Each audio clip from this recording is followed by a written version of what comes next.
శ్రీ మహాగణాధిపతయే నమః. హరి ఓం. 1-9 నుండి 15-9 వరకు ద్వాదశ రాశుల్లో గ్రహ గమనాల్ని ఒకసారి వీక్షింపచేద్దాం. వృషభ రాశిలో దేవగురు బృహస్పతి శత్రుస్థానంలో సంచార స్థితి, మిథున రాశిలో కుజ భగవానుడు, కర్కాటక రాశిలో బుధ భగవానుడు, సింహరాశిలో ఏడాది తర్వాత రవి భగవానుడు, కన్యరాశిలో శుక్రుడు మరియు కేతు సంచార స్థితి, కుంభరాశిలో శని భగవానుడు వక్రగమన సంచార స్థితి, మీనరాశిలో రాహు భగవానుడు సంచార స్థితితో ద్వాదశ రాశుల్లో గ్రహ గమనాలు ఈ విధంగా ఉన్నాయి. అందరికీ ముందస్తుగా వినాయక చవితి పండగ శుభాకాంక్షలు.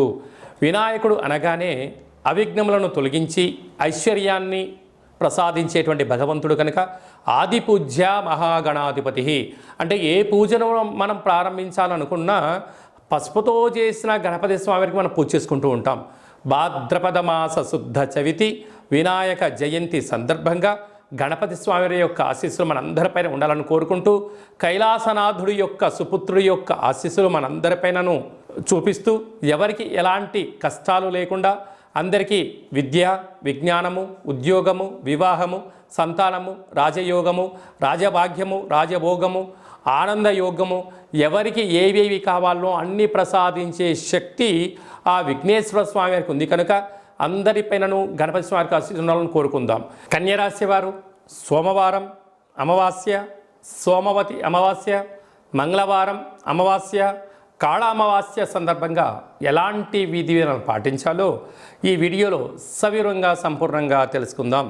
కన్యరాశిలో ఏ నక్షత్రాలు వస్తారుగా?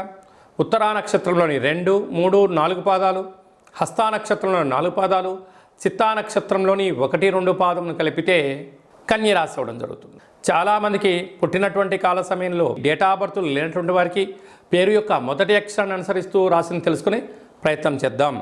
టో, పా, పీ, పూ, షా, అణ, టా, పే, పో అనేటువంటి అక్షరాల వారందరికీ కూడా, రా, రి అక్షరం అనే వారందరికీ కూడా ఈ యొక్క కన్యరాశి జాతకులే. కన్యరాశి యొక్క అధిపతి బుధ భగవానుడు.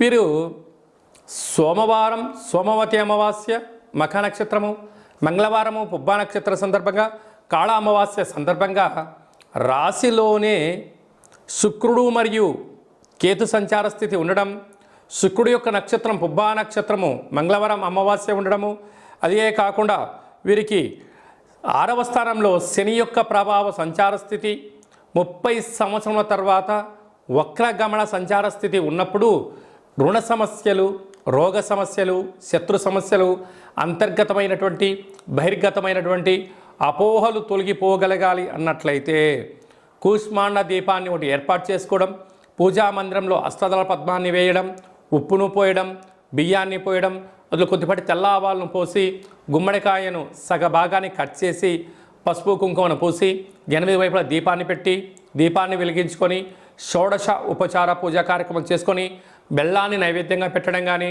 పెరగన్నం కానీ, చక్కెర పొంగల్ కానీ నైవేద్యంగా ఏర్పాటు చేసుకొని నమస్కారం చేసుకొని చాకలి ఆడవాళ్లకు దీన్ని దానము చెయ్యడం వలన సకలమైనటువంటి దోషాలు తొలగిపోతాయని చెప్పి గమనించాలి. కనుక వ్యయంలో రవి సంచార స్థితి, రాశిలోనే కేతు శుక్ర సంచార స్థితి ఉన్నప్పుడు అనారోగ్యము, ఈతి బాధలు, ఎవరో ఏదో అనుకుంటున్నారు, అందరూ నాకే చెప్తున్నారు, నాతో అవసరం ఉన్నప్పుడు జనాలు ఒక రకంగా ఉంటున్నారు, నా అవసరమైనంత ఇంకో రకంగా ఉంటున్నారు అనేటువంటిది మనోవేదనకు మందు లేదు అని చెప్పి పెద్దవాళ్ళు ఎలా చెప్తూ ఉంటారో, ఇలాంటి ఈ కాళ అమావాస్య సందర్భంగా ఇలాంటి పూజా కార్యక్రమాలు చేసుకోవడం వలన సకల మనోధైర్యాన్ని మించినటువంటి ఆయుధం లేదు, ఆత్మవిశ్వాసాన్ని మించినటువంటి ఆయుధం లేదు అని చెప్పి మన పెద్దవాళ్ళు చెప్తుంటారు. మనోధైర్యంతో మీరు ముందుకెళ్ళండి, అద్భుతమైన విజయం మీ సొంతమవుతుంది.